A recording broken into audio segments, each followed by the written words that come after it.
आपण पाहत आहात महाराष्ट्र टुडे न्यूज।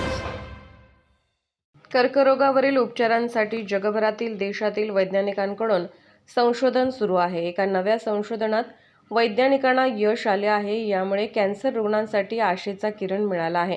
कर्करोगावरील थेरनोस्टिक्स नावाची उपचार पद्धती सध्या चर्चेत आहे। या थेरनोस्टिक्स उपचार पद्धतीद्वारे कर्करोगाच्या गाठी ओळखण्यासाठी किरणोत्सर्गी औषधाचा वापर केला जातो। याचा वापर ट्यूमरच्या उपचारादरम्यान आणि इतर औषधी पद्धतीमध्ये वापरला जातो। दिल्लीचे एम्स रुग्णालय 15 वर्षांपासून कर्करोग उपचारावर संशोधन करत आहे। कॅन्सर रुग्णांच्या उपचार पद्धतीत सुधारणा करता येण्याचा हा प्रयत्न आहे।